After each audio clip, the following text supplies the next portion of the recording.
Good morning and welcome to Community Conversations. I'm Vicki Green. Today we have in studio with me Greg Donnelly, the president and CEO of the Carroll Center for the Blind in Newton. Good morning, Greg. Good morning, Vicki, and thank you so much for having me here. And this is a great opportunity for us to speak together to tell you a little bit about the Carroll Center for the Blind. Yes, and you've been at the helm of the Carroll Center since 2016, but prior to that, you were at Mass Pioneer for almost 20 years? 19 years, yes. I left there as their executive director of clinical services. So I went from one specialty hospital to a very specialized nonprofit serving the blind of all ages and all stages of vision loss. Right.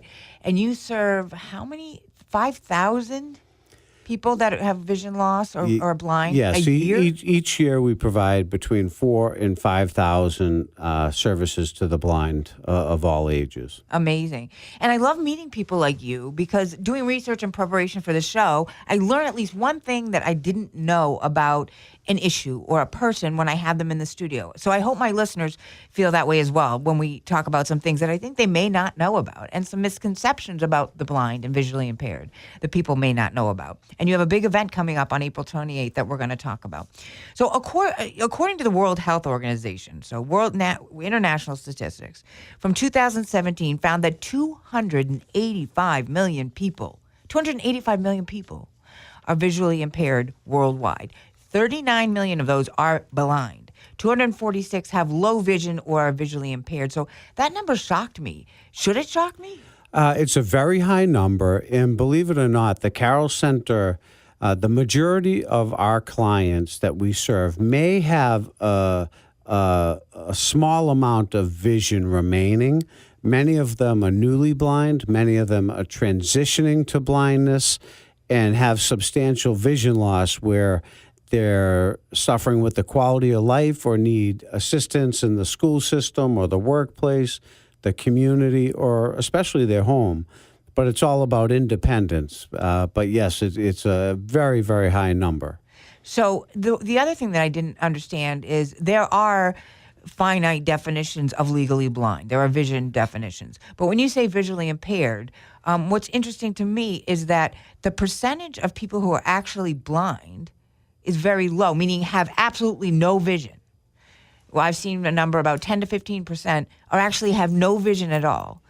And so that the misconception to me there would be that doesn't mean that people can see, but it could be so minute, or it could be just peripheral, or it could be just, so they're visually impaired to the point where they need help. Yes. But they don't, but technically, everyone doesn't walk with a cane or have 100% loss of vision. That's correct. Some might just see a little light or shadows or tunnel vision, but can't see peripherally.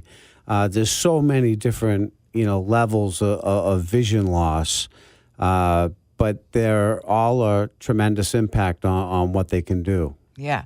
And when I was looking at the research in Massachusetts, this is from the National Federation of the Blind, and it was data from 2016, there were approximately 128,000 people in Massachusetts alone with vision difficulty, not necessarily legally blind. But it's interesting to note when they look at the age ranges, the largest number of visually impaired people are not maybe what you think. They're not people that were born with vision issues. They're people that are ages 35 to 64. And when I was talking to you earlier before the show about the services that the Carroll Center for the Blind in Newton provides, it really hits that 35 to 64. It's not just people that were born blind. Correct. These are people that had incidences or diseases or whatever that left them visually impaired or blind later in life. Yes, we see that was the big difference from working in a hospital and then going to the Carroll Center. I was very used to many different forms of medical eye diseases, but when I got to the Carroll Center, I saw a lot of different vision loss due to traumatic car accidents or victims of gun violence, domestic violence. People that have heart attacks often lose oxygen to the optic nerve. I didn't think about and they may wake up full functional, but I know a few that woke up blind at a relatively young age. So, the important thing to remember is that our eyesight is so fragile at any age, and it's important to protect your vision as well you can, but also, just as importantly, know the resources that we have, at our fingertips here in Massachusetts to address any degree of vision loss. Right. And so you do work with every age and population, starting in the schools. You work with kids. We were talking earlier about how you go in and work with schools around the state to help train their aides and their special ed staff to be able to have the kids matriculate or go through in a regular classroom environment. That's true. Our education services provide assessment, instruction, consultation, and adaptive material to school-age students in both public and private schools across Mass, as well as neighboring states. Yeah. So because you do work in New Hampshire, right? You do Yes, work we do. in virtually almost every state in some capacity you touch, plus international, right? Yes. Uganda and other places? We have flexibility as a center. We're not the traditional kindergarten through 18 or through 22. Like the Perkins School for the Blind. You're not a school. Correct. Our model at the center is to take our teachers of the visually impaired and our certified orientation and mobility specialists and bring them to the school districts and to the children within those school districts that are blind or vision impaired that want to learn in the public and private schools amongst their sighted peers and in a very inclusive environment, because all these kids are going to continue to grow up in a sighted world. A lot of the parents love this model, and we serve virtually all areas of Massachusetts and some in surrounding states with these vision educators. But you must get calls from other states saying, and you get with international folks that are coming here too for help? That's correct, and especially with our educational services. So, for an example, we have a program that was seed funded by the Gibney Family Foundation to start a Carroll internship program, because there's a national shortage of teachers with the visually impaired and other vision professionals.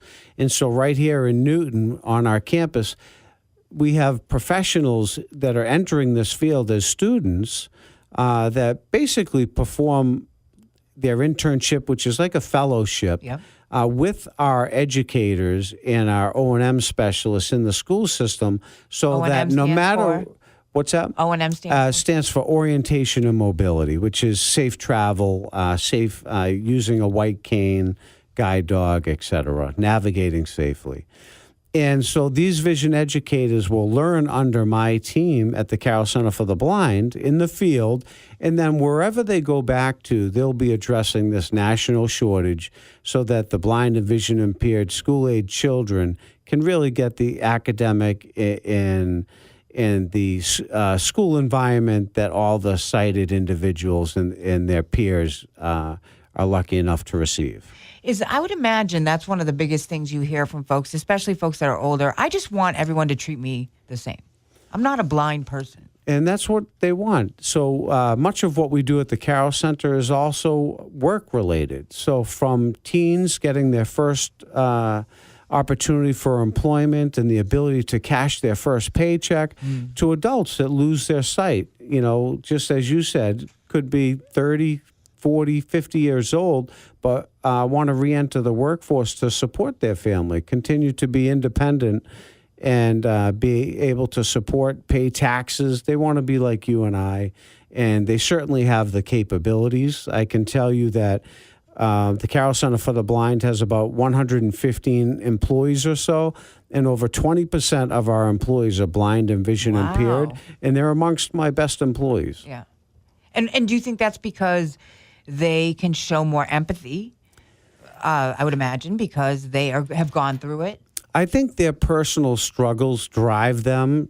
We often take our eyesight for granted, those with vision, and they're just so dedicated and passionate about what they do, no matter what their role is, that, they have less sick days. They're early to work. My entire team is our asset, whether they have vision or not.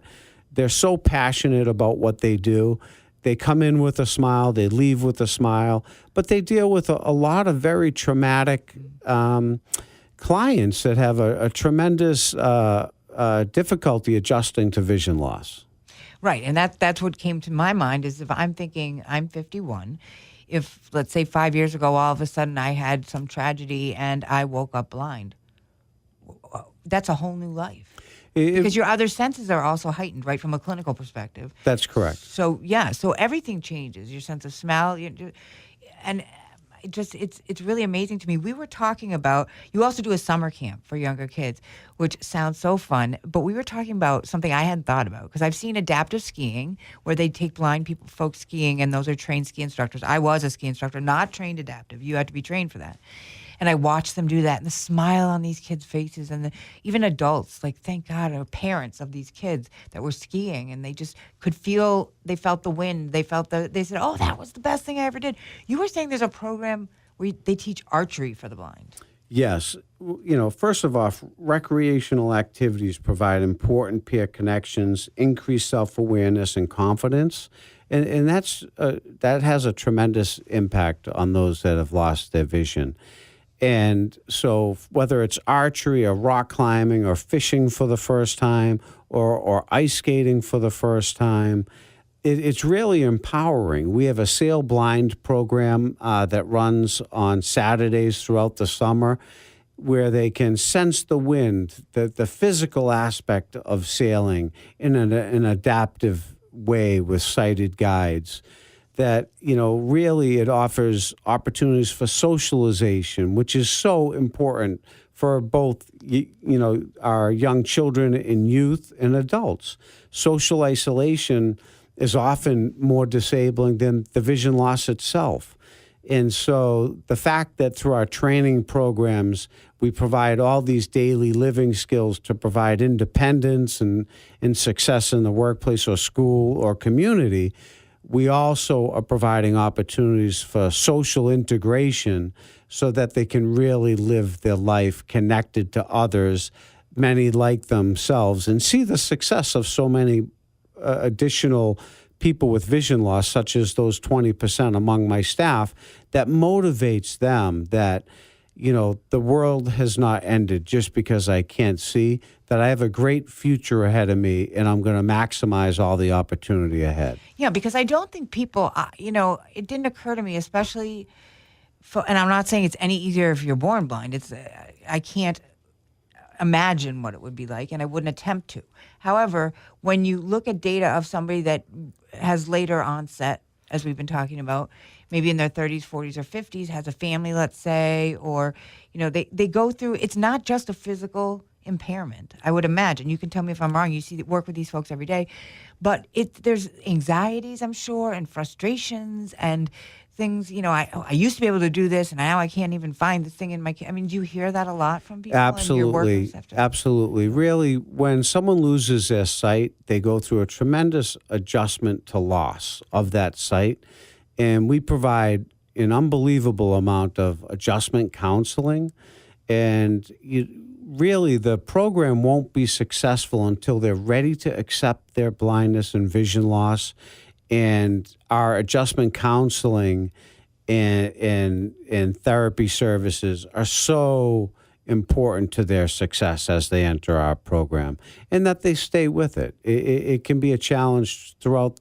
We all have challenges. Any medical profession, I think, is a challenge. Absolutely. That involves physical and psychological issues. And accepting the white cane, the stigma of being blind, it's really important. And, we teach a lot of self-advocacy. And, at the end of one summer program, a young girl says to me, I asked her what her favorite thing about the summer program was that she got out of the program. And her mother's standing just behind her. And she's like, she points back, she's like, this lady doesn't have to speak for me anymore. I can speak for myself. And that was really heartwarming, having two daughters myself. I said, I'm learning things about our programs that I didn't see in the healthcare world, that are really things that we all experience in different ways, but they're really heartwarming. And I think that's what drives my staff, their passion, their commitment, is the success that we're seeing at all ages of those that need our assistance. I mean, you must see those stories all the time. When you were telling me about archery, I thought, my gosh, and you said, when you described the feeling that when you watch these folks kids do the archery, they wanted to have the tactile feeling of, okay, I hit the thing, I can't see it, but I want to feel it, and I want to know. And like the thought of fishing, as you said, they can't see the fish, but they can feel the reeling in, and what it's everything. like. Yeah, And that must be amazing for other people to witness. Yes, the physical world's important. We have a wood shop on site. A wood shop. Yes, and it's an amazing part of our training, and it's a beloved part of our training by many that feared it going in. They're like a wood Visually shop. impaired people or Visually impaired sighted people. They're scared, but when they leave, they're like, that was my favorite class because I really built a lot of self-confidence in that class. I can use a power tool for the very first time. Did you say you had a woman that was 83? Yeah, a woman in her early 80s graduated our program, and during her graduation speech, which I absolutely love, she raised her hands and she said, I am so proud to say I am the only person in my household that can use a power tool. And she's visually impaired or blind? Yes, she is. And that was really empowering. And it's all about empowerment, independence, self-confidence, and really, trying to lead a fulfilled life, which we all deserve. Yeah, and I think, in my opinion, this is an opinion, that you can't have the success rate and the longevity that the Carroll Center for the Blind has. I mean, you were founded by Father Thomas Carroll 83 years ago, right? And I should mention Correct. that Father Carroll was from Gloucester, and he graduated college at Holy Cross, which we can see out our studio window here, and then started working with World War II vets, right? And then he sought out funding to make the Carroll Center, you were telling me, to make the Carroll Center for civilian blind and visually impaired folks. That's correct. First in the country? Yes. Father Carroll was very well known for serving blinded vets from across the country in the mid-40s when they came back from World War II. And after they were served, he did go to the federal government, and he advocated very strongly that the Carroll Center for the Blind become the first center in the country to offer a blind rehabilitation program for civilians. So we have such a rich history of success and innovation, and that continues today, with technology advancements. And again, I have staff that have been there for 48 years, 30 plus years, 20 plus years.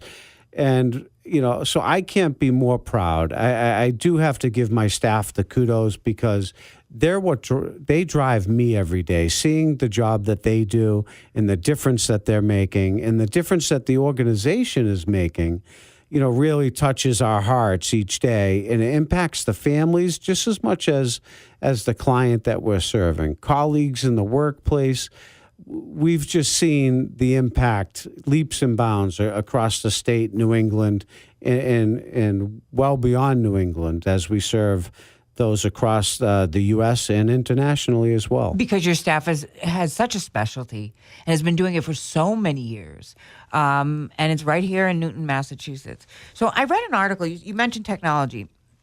I read an article that you wrote, published several months ago in Commonwealth Magazine, where you talked about two big things that I pulled from that. One was how you go into the schools. So obviously school funding for gateway cities is an issue that we're battling with in Massachusetts. The governor's budget is out, and I think the House Ways and Means, I'm not sure if their version's out yet or their recommendations yet, but school funding formula has been a big issue. I talked to mayors, I've talked to other folks, and cities like Worcester and Brockton have talked about suing the state because they feel that the funding formula is antiquated and they're not getting the amount that their districts, they need more money to service the folks that they have. So I would imagine if you're sending your folks in to work with special ed, if their departments get cut in these cities that need the money for their schools, that could impact the services that you can provide to the schools. Yes, yes. There's those with vision loss just continues to increase at all ages, as you mentioned, and funding is so critically important to us. Not only as a center, just to break even, if that, we need to raise over $1.5 million a year, and we have some great a year. Just so people understand that, over $1 million a year. Yes, you have to raise in private money. And there's just not enough state funding. But I do have to say the Baker administration, our great friends in the Senate and the House, have supported us in the Carroll Center. They visited the center. They see what we've done. And so I do have to thank all of them for their support. But this issue isn't going away. This is something that we have to be on top of each and every year, because as we try to innovate, those with vision loss are growing. The numbers continue to grow. So we have to maintain these levels of funding for the Mass Commission for the Blind. And, that level of support we continue to partner with at the governmental level. But so far, it's been a pleasure to work with Senator Cream and House Cynthia Rep Cream. Khan and so many others that advocate for us. They're countless, and I can't name them all, but I have to say we have gotten a lot of support, and they do understand our challenges. There's about just over 27,000 or so blind and vision impaired consumers in Massachusetts registered with the Mass Commission for the Blind, but the numbers are so much higher. I was going to say, I thought it was 124,000, but yes. they're not all blind. They're visually impaired. We can say. But they are legally blind. Those numbers are there's so many people that are missing out on critical core services that can change their quality of life. So for anyone listening, if you have a loved one, a neighbor, a colleague out there, help them, direct them to the Mass Commission for the Blind, get them registered with the Mass Commission so that they can come to a place like the Carroll Center for the Blind for support at so many different levels. And it will increase their quality of life exponentially. So they have to be registered with the Mass Commission for the Blind in order to attend? Because insurance doesn't cover these programs. Yes. Most of the clients that we serve are funded through the Mass Commission for the Blind, state monies and federal monies. There are others that do come in and self-pay, especially those that might be 55 and older and have some resources. But it's important to get registered because there's so much opportunity, whether it's technology training, computer training, how to stay connected now that you can't drive, how to take an Uber, how to learn to take a Lyft or ride shares and stay connected with family, friends, loved ones, and what you love to do for hobbies in the community. Right. And sometimes people always say technology can be a curse or a blessing. And I'm sure that that's true in everything. In this, all of the technology, you have a director of technology that I read a bunch of interviews that he did, and I believe he's visually impaired too. Yes, he is blind. Yes, and he would the number of technologies that I read about, not just from him, but there's the iPhones and the apps have allowed people to do so many things that they couldn't do before. And we in Massachusetts are lucky enough to have so many great academic programs, so many inventors, so many technologists that there's incredible things going on, right? There's these glasses, and we're not talking about Google glasses. We're talking about specifically for the blind. What are some of the technologies that are being tested or coming out now that are very helpful? So for an example, there's IRA, AIRA. It's a system where you have an application on your phone and you have a set of eyeglasses and you can dial in to a call center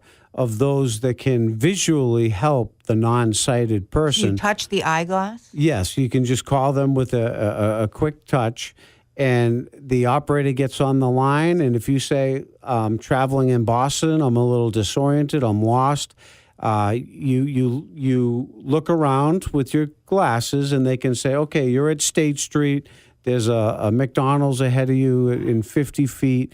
Technology advancements are growing and growing and growing. And so the opportunity to learn and take advantage of these advancements is very, very important. And you can get all that training at the Carroll Center. Right. And again, I don't want, you come in here pretty humbly, but I've worked in nonprofits before, and I don't want to underestimate, I can't stress enough the amount that these are costly services to provide, and you're providing them at no cost. But so you get state funds, you get federal funds, you need private funds. So again, we're going to put the website up with the show on the station websites, but it's carroll.org. Couldn't be easier. That's 2 R's, double R, double L, right? Say that 10 times fast. Double R, double L. CARROLL.org. And again, we will mention it at the end. So with all this great technology, you had mentioned in your article that only 1 in 5 people are using Braille. Why is that number going? So that to me sounds like a small number. I thought everybody. Braille is very important for us to continue to advocate because, not being able to read, we all should have the ability to read. So, we don't want Braille to go away with the advances in technology. We want our clients that are blind or vision impaired to be able to learn Braille. There are facts out there that show great academic success for those that are proficient in Braille, as well as success in the workplace. So, Braille is very important. If you take away Braille from someone with vision loss, that's like taking away a book from us, saying you can't read a book anymore. You can only listen to the book. I was going to say, wouldn't people say, I guess the natural reaction might be, well, what about an audiobook? That is an option, and some people like that option. But again, blind and vision impaired individuals want the same access that those with sight have, and there's nothing better than to be able to read a book. At your own pace. Or a newspaper. Yeah, or a newspaper. And so Braille education and training will remain a core of what we do for the young and old at the center, and allow them to be the best person they can be, and allow the things that those that are sighted can enjoy on a daily basis. It's an amazing, and it's a very large center. And I just want to wrap up. We're going to talk about the event in a minute, but I just want to wrap up Perkins School for the Blind, which again is part of the whole community, but they are strictly a school, which the Carroll Center is not. But they came out with these 10 little known facts. It's trivia. And I always find these facts interesting because they're things that I didn't know, and I would assume maybe there's got to be people listening that don't know this. So I mentioned before, only 10 to 15% of people who are blind see absolutely nothing. The rest can see shadows, lights, something. So very small. When you think blind, you think they can't see a thing. Right. It's a myth. Fewer than 2% of visually impaired people use a white cane. It's very small. The rest use guide dogs or nothing. Right? And that's what we're trying to change. Safe navigation is so important because if you can safely navigate public transportation, you can get a job. If you can get to work, you can have a career. And that's a very important part of our program. Yeah. And along with that, guide dogs, I didn't know this, can't tell whether a traffic light is green or red or when it changes colors. So the person who has the guide dog still has to listen, and the dog listens to the noise and the traffic. And if the person starts to walk out and there's traffic, the dog will stop them. Well, it won't move. But I did not realize or think about the fact that the dog can't tell if the light's red or green. Anne Sullivan, who was Helen Keller's famous teacher, I didn't know, was herself visually impaired. She had had an eye infection when she was 8, and then she had multiple surgeries, but still was never 100%, had 20/20 vision. And here she was. You mostly hear the Helen Keller side of the story and the Anne Sullivan as it relates to Helen Keller. And then the last one, I couldn't believe this, and I don't know that there's any reason for this, but it's funny and not funny. It's actually a very positive thing. 65% of Americans who are blind, 65% of Americans who are blind are married or live with a partner. And the divorce rate among blind folks that are married, 16% versus 50 of us, of the total population. So that's a positive note. So let's end on the last positive note. Big event coming up April 28th in Newton. It's our 7th annual Walk for Independence. April 28th, starts at 10 a.m., ends at 1 p.m. Dave McGilvery, race director of the Boston Marathon, is helping us coordinate Wow, our like a event. week later? Absolutely. But it's so fun working with him. Ted Reinstein from Chronicle will be our event MC. Great guy. And we have support, our television media sponsor, WCVB Channel 5. We have sponsors that I have to thank. There's so many out there. Different banks and organizations. It takes a big, huge group, and it's all on the website, right? So if people want to register to walk, or they want to donate money, or they want to come in as a sponsor, they can go to carroll.org. That's correct. And that's CARROLL. I've certainly learned quite a bit from you today, and want to thank my guest, Greg Donnelly, President and CEO of the Carroll Center for the Blind in Newton. Thank you so much, Vicki. It's been a real pleasure, and we hope to see lots of folks at our Walk for Independence on the 28th of April. April 28th, go to carroll.org. That's Community Conversations. I'm Vicki Green. Have a wonderful day.